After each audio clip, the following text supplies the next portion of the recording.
ሰላም ጤና ይስጥልን ውድ የቻናላችን ተከታታዮች የፕሮግራማችን ቤተሰቦች፣ ይህ አብዲራዋ ቲዩብ ነው።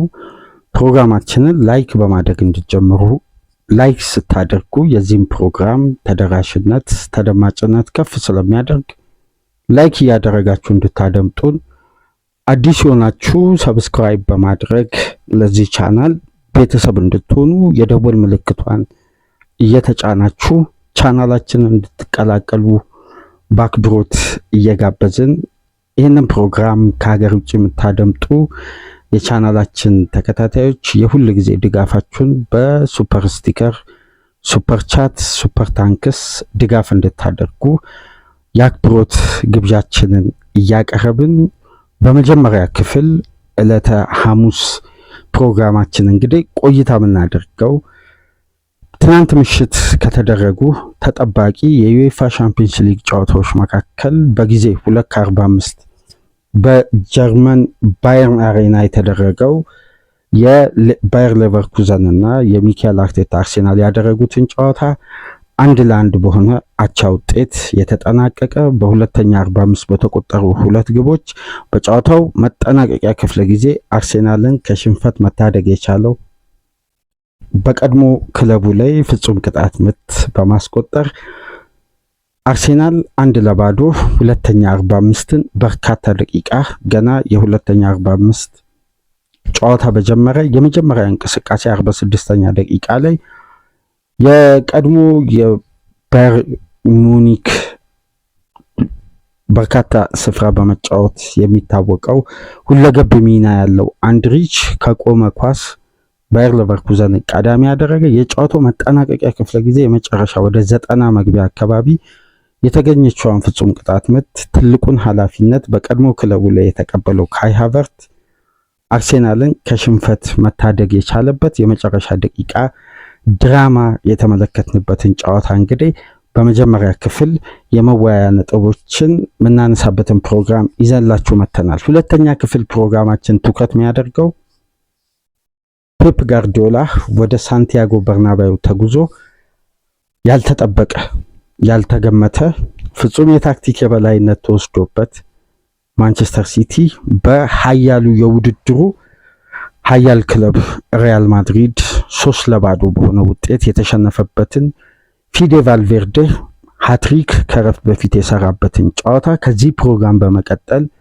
ድረ ጨዋታ ነጥቦች ላይ የምንወያይበትን ሁለተኛ ክፍል ሰፋ ያለ ዝርዝር ጉዳዮችን ይዘን የምንመለስ ይሆናል። የበርናባዩን ፍልሚያ የመጀመሪያ ዙር የቻምፒየንስ ሊግ ጨዋታ በሶስተኛ ክፍል ፕሮግራማችን እንግዲህ ወደ ፓሪስ ተጉዘን እንግዲህ ፓሪስ ሴን ጀርሜን በመጀመሪያ 70 ደቂቃዎች የጨዋታው 70 ደቂቃ ላይ በታዩ እንቅስቃሴዎች እኩል ባላንስ በሆነ ውጤት የቀጠለበት የመጨረሻ 20 ደቂቃ ደግሞ በእብደት የተሞላው አስደናቂ 5-2 የፓሪስ ሴን ጀርሜን ድል በሌላኛው በእንግሊዝ ክለብ ቼልሲ ላይ የተቀናጁበትን ፕሮግራም በሶስተኛ ክፍል ወደ እናንተ ይዘን የምንመጣ ይሆናል። ትናንት ምሽት በተደረጉ ተጠባቂ 3 በዩኤፋ ቻምፒየንስ ሊግ ፕሮግራሞች እንግዲህ ከእናንተ ጋር ቆይታ ስናደርግ የመጀመሪያ ክፍል ትኩረት የሚያደርገው ወደ ጀርመን ተጉዘን እንግዲህ በባየርን አሬና የሚካኤል አርቴታ አርሴናል ያልጠበቀው ፈተና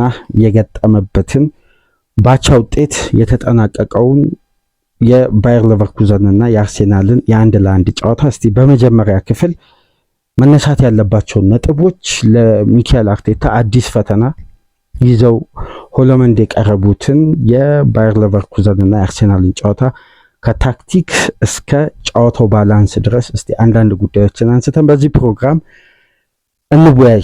ካይ ሃቨርትና አንድሪች ሁለቱ ጀርመናውያን የዚህ ጨዋታ ልዩነት ነበሩ። አርሴናል በጀርመን ምን ገጥሞት ነው ባየር ሌቨርኩዘን ጋር ከሽንፈት የዳነበትን የመጨረሻ ደቂቃ በፍጹም ቅጣት ምት አስቆጥሮ ይህን ጨዋታ ከሽንፈት ድኖ ባቻ ውጤት የመልሱን ጨዋታ የዛሬ ሳምንት ማክሰኞ ከፊት ለፊቱ የኤቨርተን ጨዋታ በፕሪሚየር ሊግ ካደረገ በኋላ በቀጥታ ወደ ዩኤፋ ቻምፒየንስ ሊግ ሁለተኛ ዙር ጨዋታ ማክሰኞ ዕለት በሜዳውና በደጋፊው ፊት የመልሱን ጨዋታ ያደርጋል። ነገር ግን በዚህኛው ዙር የመጀመሪያ ሌግ የተጠበቁ በርካታ የእንግሊዝ ክለቦች በድል ማምሸት አልቻሉም። ሁሉም የእንግሊዝ ክለብ የመጀመሪያ ዙሩን ማሸነፍ አልቻለም። አብዛኞቹ በሽንፈት የተወሰኑት በአቻ ውጤት ነው ያጠናቀቁት። ኒውካስል እና ባርሳ 1-1፣ ሊቨርፑል እና ቶትንሃም ከሜዳቸው ውጪ ወደ ማድሪድ እና ኢስታንቡል ተጉዘው ሽንፈት አስተናግደዋል። ትናንት ምሽት ቼልሲ ሲቲ በሽንፈት ሲደመድሙ የሚካኤል አርቴታ አርሴናል 1-1 ተለያይቷል። ሁለቱ ቡድኖች አቻ ሲወጡ አራቱ ቡድኖች በሽንፈት የመጀመሪያ ዙር አጠናቀዋል። እዚህ ጋር የምንመለከተው የእንግሊዝ ፕሪሚየር ሊግ የተፎካካሪ ክለቦች አቅምን የበለጠ የሊጉ ጨዋታ እየወሰደባቸው ያለውን ትኩረትና ለዚህ ውድድር ያለውን ዝግጅት በመጀመሪያ ዙር ጨዋታ ክለቦች እያጋጠማቸው ያለው ክፍተትን በግልጽ የሚያሳይ የሊጉ ተጽዕኖ ያመጣው የዩሮፒያን ውድድር ላይ የቀድሞ አይነት የአሸናፊነት ስነቦና በሁሉም ቡድኖች ላይ በመጀመሪያ ዙር አልተስተዋለም፣ ወይም ውድድሩ የሚፈልገውን ዝግጅት በበቂ ሁኔታ ክለቦች ላይ አልተስተዋለም። ይሄ ደግሞ የሁለተኛ ዙርን የበለጠ ተጠባቂ አድርጎታል። ነገር ግን ከተጋጣሚዎች አይነት ካላቸው ወቅታዊ ብቃት የሚገጥሙት ክለብና ስታንዳርድ ከተፎካካሪ ክለቦች ጋር ያለውን ወቅታዊ ስቴጅ ስንመለከት እየተመዘገቡ ያሉ ውጤቶች ከፍተኛ አላርም ለእንግሊዝ ክለቦች የማንቂያ ደወል የሰጠ የመጀመሪያ ዙር የሻምፒየንስ ሊግ እግር ኳስ ነው።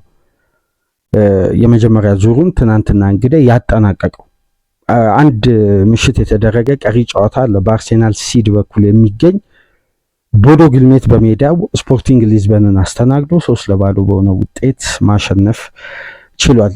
እስቲ የምሽቱን የባየርን አሬና ፍልሚያ ትኩረት እናድርግ። የሚካኤል አርቴታ አርሴናል ለምን ተቸገረ? በምሽቱ ጨዋታ የማዱዌኬ ለውጥ ያቺ አወዛጋቢ ፍጹም ቅጣት ምት እስከምትሰጥበት ደቂቃ ድረስ በሁለት የተለያዩ 45ቶች ሁለት የተለያየ መልክ የነበረው የአርቴታ ቡድን ይህን አጋጣሚ ይህን እድል ባለመጠቀሙ ምክንያት ራሱ ላይ ከፍተኛ የሎድ ጫና የፈጠረበት ምሽት ነው።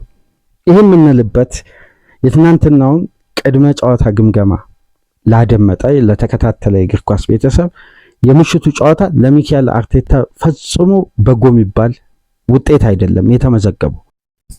ይህን የምንልበት የተለያዩ ነጥቦች አሉ።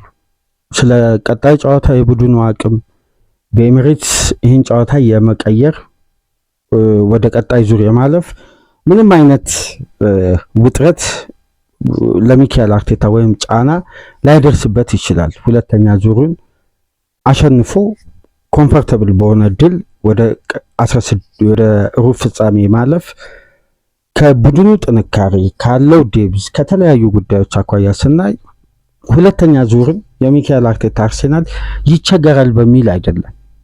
ለሁለተኛው ዙር ግን የጨዋታ ፕላን ማዘጋጀትና ከሁለተኛው ዙር ጨዋታ በኋላ ላለው ፊክስቸር ሚካኤል አርቴታ የቤት ስራውን ራሱ ላይ የፈጠረበት ጨዋታ ነው። በጨዋታው የተደረገው እንቅስቃሴ በዛ ደረጃ አርሴናል እንደተጠበቀው ከፍተኛ የበላይነት ዶሚኔት የማድረግ ጨዋታው ላይ የአስቆጣሪነት ባህሪ ወይም በሻምፒየንስ ሊግ እግር ኳስ በመጀመሪያ ዙር 8 ጨዋታዎች አርሴናል ተከታታይ 8ቱንም ጨዋታ 100% ውጤታማ ሆኖ ባለፈበት ጥንካሬና ኳሊቲ ላይ አልነበረም በምሽቱ ጨዋታ። ይሄ አንደኛ ውጤቱም የሚያሳየው ነው።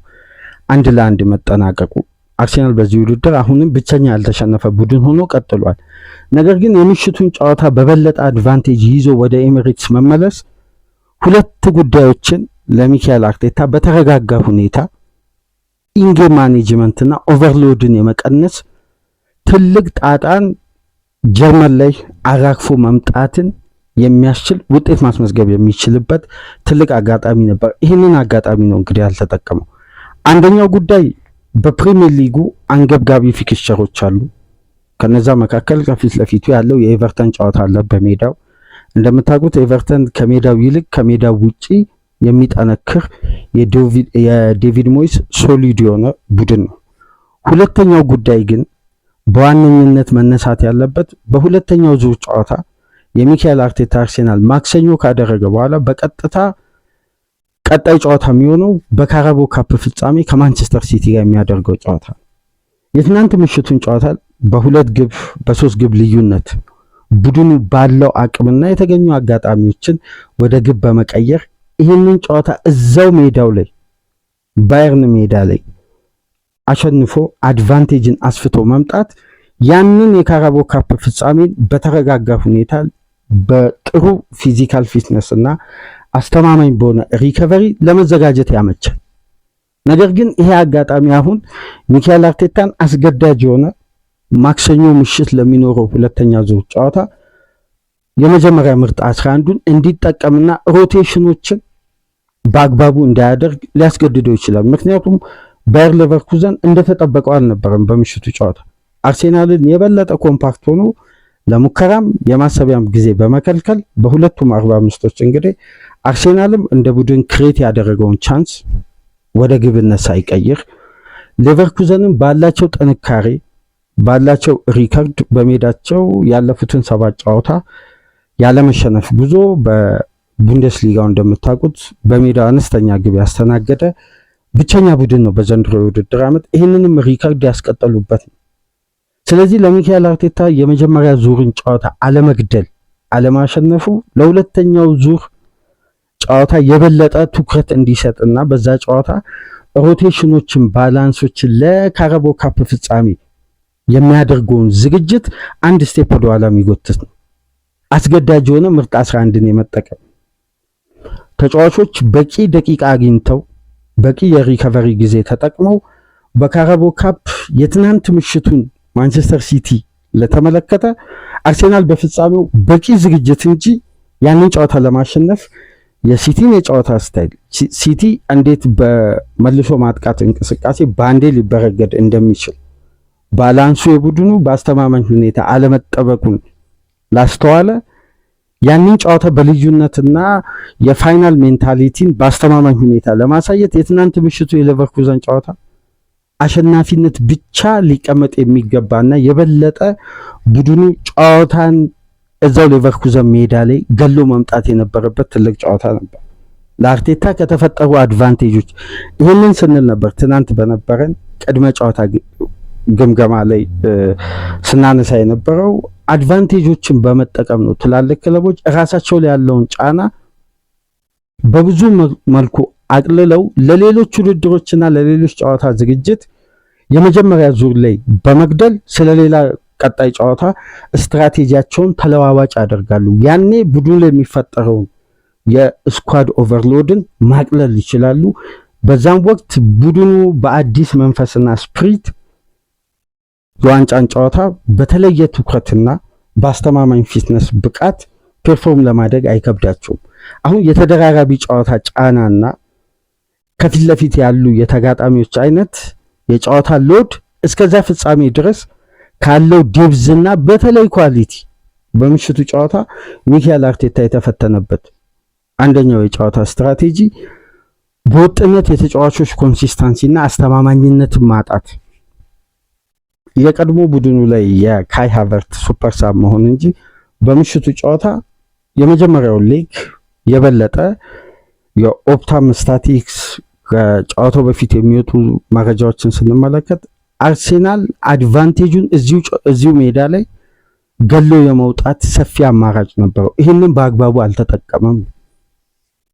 ይህን ነው አሁን አርቴታ ራሱ ላይ ጫናን የመጥራት ከውድድር የሚፈራረቁ እንደ ተጋጣሚው አይነት ተለዋዋጭ የሆነ ባህሪን በአግባቡ ዘንድሮ እያሳየን የመጣውና በምሽቱ ጨዋታ የወትሮን አይነት ጥንካሬና አድቫንቴጅን ባለመጠቀሙ ዋጋ ከፍሏል። ይሄ ዋጋ በነገራችን ላይ ወደ ሩብ ፍጻሜ የአርቴታን ወይም የአርሴናል ፕሮባቢሊቲን ያሳንሳል ማለት አይደለም።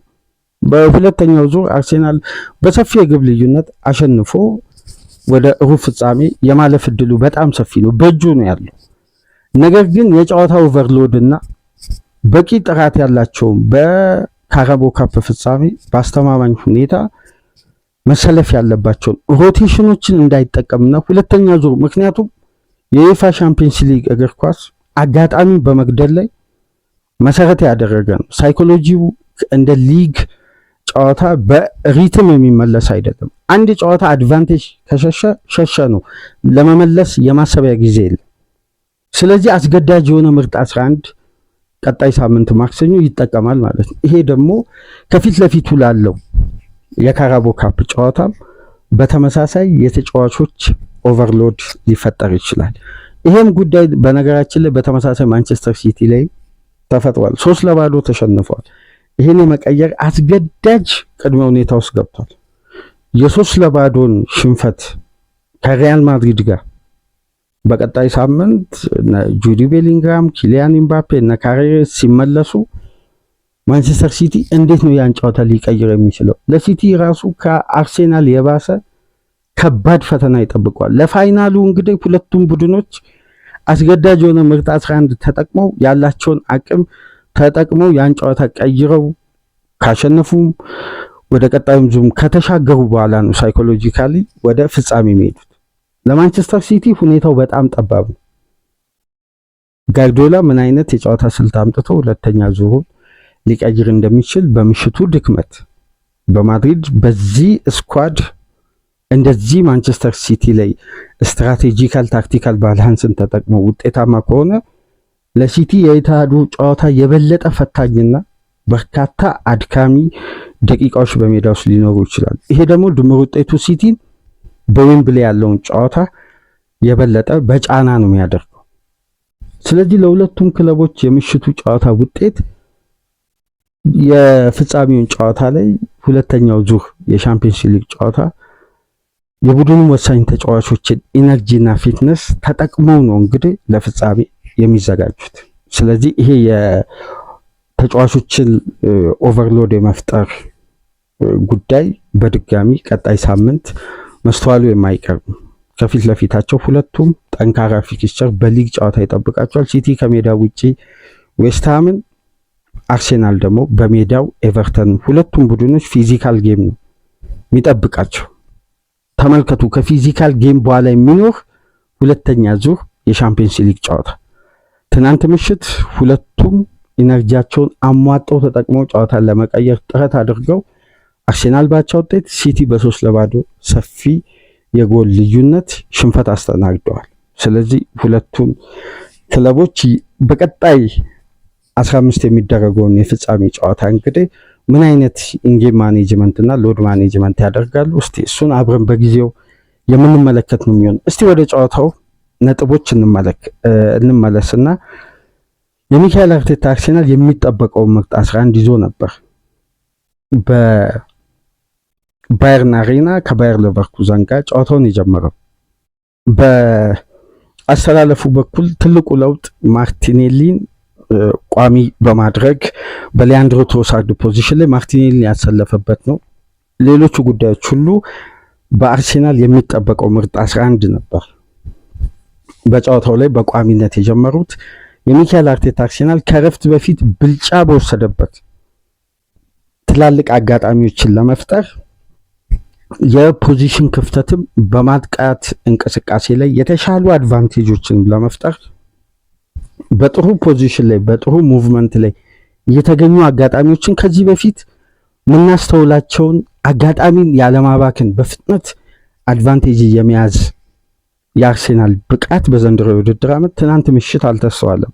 ከነዚህም እንቅስቃሴዎች መካከል በደንብ ልብ ብላችሁ ካተኮራችሁ የማርቲኔሊ ኳስ የግቡን አግዳሚ መልሳ የወጣችው ወደ እንቅስቃሴ የተመለሰችው ኳስ በደንብ ካያችሁ የመጀመሪያው የባየር ሌቨርኩዘን የሜዳ ውስጥ እንቅስቃሴ ቢልድአፕም በጥሩ ማጥቃት ተሸጋግሮ ግሪማልዶ የግራው ፉልባክ ወደ አርሴናል የመጫወቻ ክልል ለማጥቃት ሄዶ በተደረገ የክሮስ ኳስ ዴቪድ ራያ ኳሷን በአየር ላይ ከያዛት በኋላ በፍጥነት የግሪማልዶን ፖዚሽን ተመልክቶ ነው ሳካን ያጫወቱ።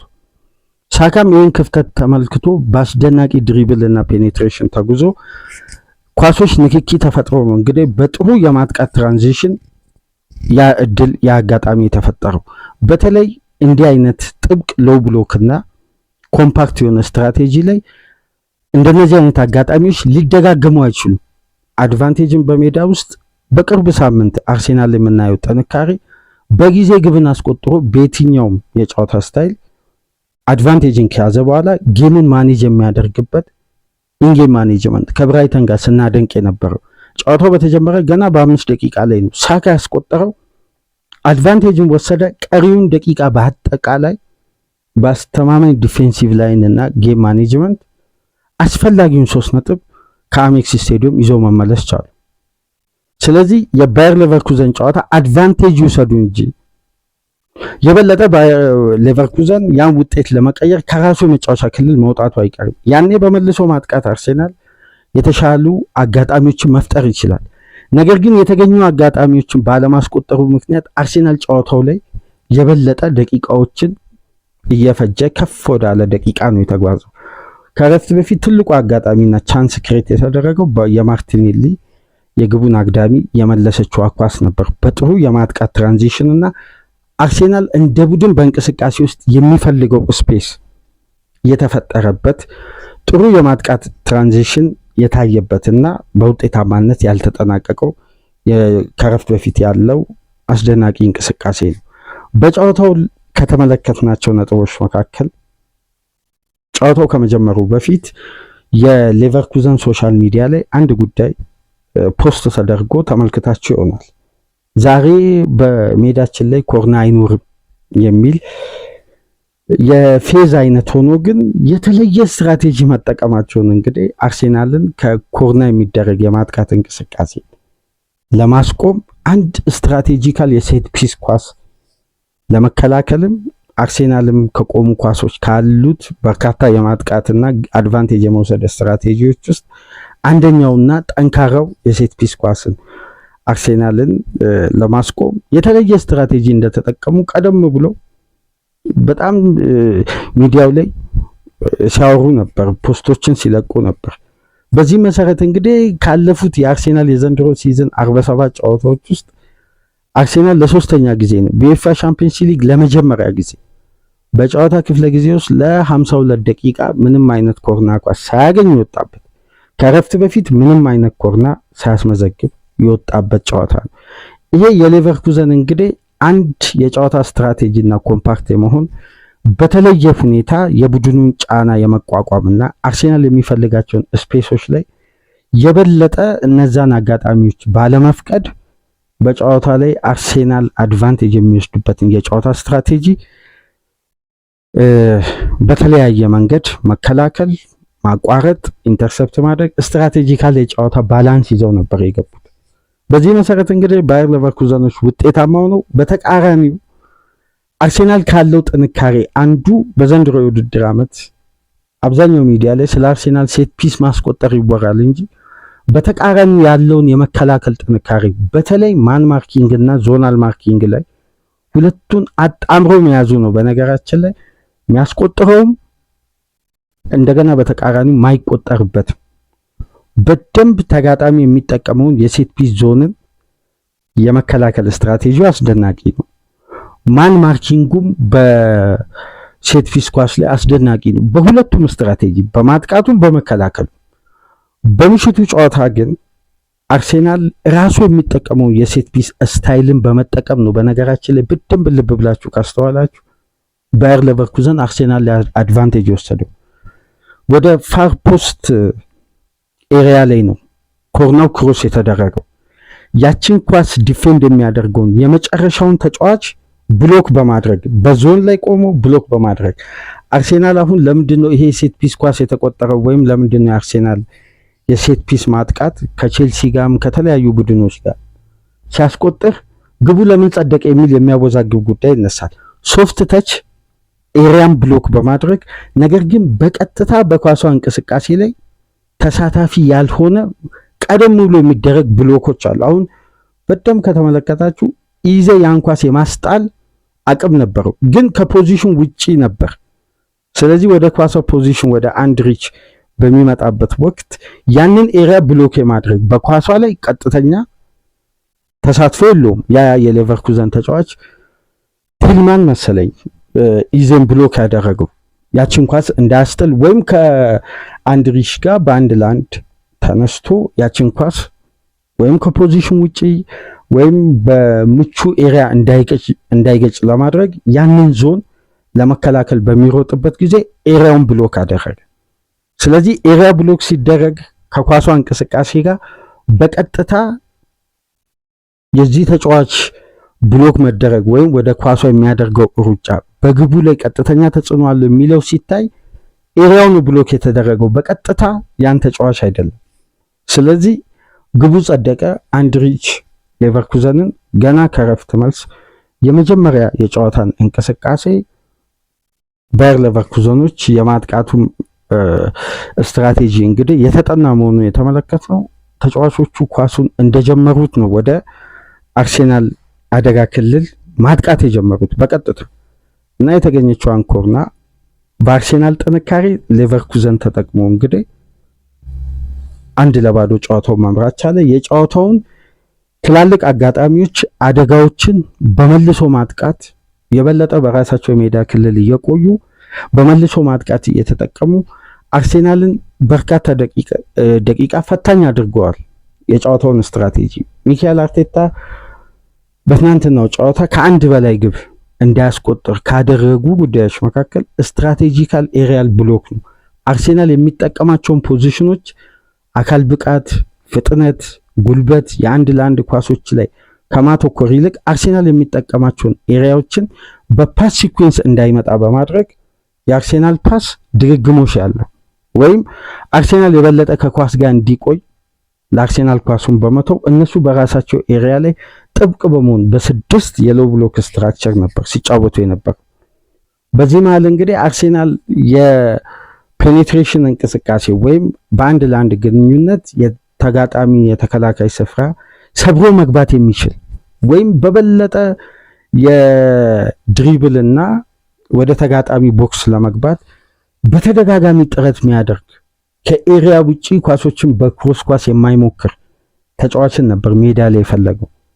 በዚህ መሰረት እንግዲህ ባልተለመደ መልኩ በጨዋታው ላይ ምናልባት በበለጠ ነጥሮ መውጣት ያልቻለው የቡድኑ ኤክስ ፋክተር ቡካዮ ሳካ በተቸገረበት፣ ምክንያቱም የሌቨርኩዘን የመጀመሪያ ኤሪያ ብሎክ የነበረው የቡካዮ ሳካን ፖዚሽን አርሴናል እንዳይጠቀም እሱ ኤሪያ ላይ የሚመጡ የማጥቃት እንቅስቃሴን መገደብ ነው የመጀመሪያ የጨዋታ ስትራቴጂ። በዚህ በኩል ባየር ሌቨርኩዘኖች ውጤታማ ነበሩ። በ3-2 በደንብ የሳካን ቦታ ማርክ ማድረግ ችሏል። ይሄ ማርኪንግ ስትራቴጂ እንግዲህ ቡካዮ ሳካ በጨዋታው ላይ ነጥሮ እንዳይወጣ ወይም የተለየ አድቫንቴጅ እንዳይፈጥር ገድቦታል። ትናንትና ከተመለከትናቸው የአርቴታ ትክክለኛ ውሳኔዎች መካከል ሳካ ድግግሞች ባለ ጥረት ውስጥ ከቆየ አድቫንቴጅ ክሬት ለማድረግ ይቸገራል። ይህም በተደጋጋሚ በዘንድሮ ሲዝን ላይም አይተናል። ይህንን ጉዳይ ጊዜ እየፈጀ ከመቆየት ይልቅ አማራጮችን መሞከር አንዳንዴ እንዲህ አይነት ይሄ ሪስክ መውሰድ ትላልቅ ውሳኔዎችን በአስፈላጊው ሰዓት መወሰን ካሉ በጎ አድቫንቴጆች መካከል አንዱ ይሄ ነው። ኖኒ ማዱዌኬ ተቀይሮ ገባ። በተደጋጋሚ የኖኒን ኳስ ከዚህ በፊትም በደንብ ካስተዋላችሁ የአርሴናል ደጋፊ ደስተኛም የማይሆንበት ነገር ግን በምሽቱ አይነት ጨዋታ ደግሞ የበለጠ የሚሰራው ታክቲካል ሂደት ኖኒ ማዱዌኬ ቶሎ ከእግሮቹ ኳስን አይለቅም። እያንዳንዱን ኳስ ድሪብል አድርጎ ወደ ተጋጣሚ የአደጋ ክልል መግባት ነው የሚፈልገው ከኤሪያ ውጪ ክሮስ ከማድረግ ይልቅ። በዚህ እንቅስቃሴ ነው እንግዲህ 2-3 የሞከራትን እንቅስቃሴ በመጨረሻም በጥሩ ሁኔታ ድሪብል አድርጎ በሁለት ተጫዋቾች መሃል ካለፈ በኋላ ነው ዳኛው ተጫዋቹ ላይ ጥፋት እንደተሰራ ተመልክተው እንግዲህ ፍጹም ቅጣት ምት የሰጡት በመልሶ መልከታም ታይቶ ፍጹም ቅጣት ምቱ ጸድቆ እንግዲህ ከ10 ዓመት በኋላ ወደ ቀድሞው ክለቡ የተመለሰው አርሴናልን በዩሮፒያን ቻምፒየንስ ሊግ ምሽት የመጀመሪያ ሽንፈቱን እንዳያስተናግድ የታደገችዋን ትልቁን ኃላፊነት በሚወደድበት በእጅጉ ተጀምሮለት በጥሩ ስፕሪት እንደ ሌሎች ተጫዋቾች አወዛጋቢ በሆነ መልኩ ሳይሆን በጣም ደስተኛ ሆነው ከክለባቸው ሲለቅ ከፍተኛ ሀዘን ውስጥ ሳይገቡ ፋይናንሻሊም ክለቡን በጠቀመ መልኩ ተጫዋቹም ከ10 ዓመት በፊት በዚህ ማሊያ የሰራላቸውን አስደናቂ ስራና እድገት በተመለከተ ከጨዋታው በፊትም ከመጀመሩ በፊት ለተጫዋቹ የምስጋና ስጦታ አበርክተውለት ነው እንግዲህ ጨዋታው የጀመረውና ከ10 ዓመት በኋላ ወደ ቀድሞ ክለቡ ተመልሶ አሁን የሚገኝበትን ቡድን ከሽንፈት የታደገች ትልቅ ኃላፊነት ያለውን ፍጹም ቅጣት ምት ካይ ሃቨርት ኖኒ ማዱዌኬ ላይ በተሰራ ጥፋት አስቆጥሮ አርሴናል በዚህ ጨዋታ 1-1 መለያየት ችሏል። ነገር ግን የአርሴናል ደጋፊዎችን አንድ ጥያቄ መጠየቅ የምፈልገው የምሽቱ ፍጹም ቅጣት ምት ለምሳሌ ያ ኳስ በአርሴናል ላይ ቢሰጥ ወይም የአርሴናል ተጫዋች እንደዛ አይነት ሸርተት ወርዶ አወዛጋቢ ነው። ማዱዌኬ ላይ ንክኪ የለም ማለት አይደለም፣ ንክኪዎች አሉ። ያ ፍጹም ቅጣት ምት ፕሪሚየር ሊግ ላይ ቢሆን ያሰጣል ወይስ ሻምፒየንስ ሊግ ላይ ስለሆነ ነው የተሰጠው? ምክንያቱም የተለያየ ህግ ስላለ። ነገር ግን በአጠቃላይ ስትመለከቱት ፍጹም ቅጣት ምቱ ውሳኔው ተገቢ ነው ብላችሁ ታስባላችሁ? እስቲ በኮሜንት መስጫ ላይ አስተያየታችሁን ስጡ። ተገቢ ነው አይደለም፣ ይሄ ነፃ ሀሳብ። ነገር ግን ኤኒ ተች ወደ ፍጹም ቅጣት ምት በአደጋ ክልል ውስጥ የሚሰሩ ጥፋቶች ወደ ፍጹም ቅጣት ምት ያሰጣል፣ የትኛውም አይነት ተች። ነገር ግን የፕሪሚየር ሊጉ ትርጓሜ የሚለው ሶፍት ተችና የተጫዋቹ የወደቀበት መንገድ ዳኛን ኮንቪንስ ለማድረግ ነው ወይስ በትክክል የተሰራበት ጥፋት ነው እንደዛ አይነት አወዳደቅ ሊያሳይ የቻለው የሚለው ጉዳይ በነገራችን ላይ ይታያል። ዝርዝር ጉዳዮችን ገብታችሁ ተመልከቱ። የቫር ዲሲዥን እንዲታጠፍም እንዲጸድቅም የሚያደርገው በፕሪሚየር ሊግ እነዚህ ቅድመ ሁኔታዎች ታይተው፣ ምክንያቱም በፕሪሚየር ሊጉ ታስታውሱ እንደሆነ ሲሙሌሽን በሚል ማስመሰል በቀጥታ ቢጫ ካርድ ያሰጣል። ስለዚህ ያ አክሲደንት ጭምር ይታያል። ሻምፒየንስ ሊግ ላይ ይሄ ህግ የለም። ስለዚህ ሶፍት ተች ራሽ ቻሌንጅ የሚል ህግ የለም። የትኛውም ንክኪ ፍጹም ቅጣት ምት ያሰጣል። ግን የምሽቱ የኖኒ ማዱዌኬ እንቅስቃሴ የባየር ሌቨርኩዘን ተጫዋች ኳሷን ለማስጣል የወረደበት መንገድ ፍጹም ቅጣት ምት የሚያሰጥ ነው? እስቲ በእናንተ እይታ ኮሜንት መስጫ ላይ አስቀምጡ። የካይ ሃቨርት ፍጹም ቅጣት ምት አርሴናልን እንግዲህ ከመጀመሪያ ሽንፈት ታድጋ አሁንም በዚህ ውድድር ብቸኛ ያልተሸነፈ ቡድን ሆኖ እንዲዘልቅ አስችሎታል። የሚካኤል አርቴታ አርሴናል እንግዲህ የመልሱን ጨዋታ በተለየ ንቃትና ፍላጎት የመጀመሪያው ዙር ላይ የተመዘገበው ውጤትና ለሁለተኛው ዙር የበለጠ ትኩረት እንዲሰጠው ያደረገውን የ1-1 ጨዋታ ለመቀየር የተለየ ስትራቴጂካል የጨዋታ ስታይል በፍጥነት አስቆጥሮ ጨዋታን የመግደል የጨዋታ ሂደት ይጠቀማል ተብሎ ይጠበቃል። በዛ ቀጣይ ሳምንት በሚደረገው የማክሰኞ ምሽት ጨዋታ። ነገር ግን አንድ ጉዳይ በመጨረሻ ለማንሳት በዘንድሮ የውድድር ዓመት በተለይ ሁለተኛ ዙር የሚካኤል አርቴታ አርሴናል አንድ ጉዳይ ላይ ያስተዋልን በጊዜ አድቫንቴጅ ያልወሰደባቸውን ጨዋታዎች ለማሸነፍ ይቸገራል። በተለይ አዌይ ማች ይሄ ጉዳይ ተደጋገመ። በዘንድሮ ሲዝን በጊዜ አስቆጥሮ ዶሚኔት አድርጎ ወይም የግቡ ማርጅን ካላሰፋ ሁለተኛ 45 በተለይ ከሜዳ ውጪ በጣም ለአደጋዎች ተጋላጭ ይሆናል። ክፍተቶች ይበረታሉ። የአርሴናል የማጥቃት እንቅስቃሴ እንደ መጀመሪያ 45 በኢነርጂ ከፍ እያለ አይመጣም። የበለጠ እየወረደ ነው የሚመጣው ሁለተኛ 40። ይሄን ጉዳይ አስተውለናል። ትናንት ምሽት እንግዲህ ሚካኤል አርቴታ ሪስክ ወስዶ ከዛ በላይ ደቂቃ ከመታገስ ይልቅ በፍጥነት ወደ አስፈላጊ ለውጥ ውሳኔውን ሲያሳልፍ ማዱዌኬ በቀጥታ ተጽዕኖ ፈጠረ።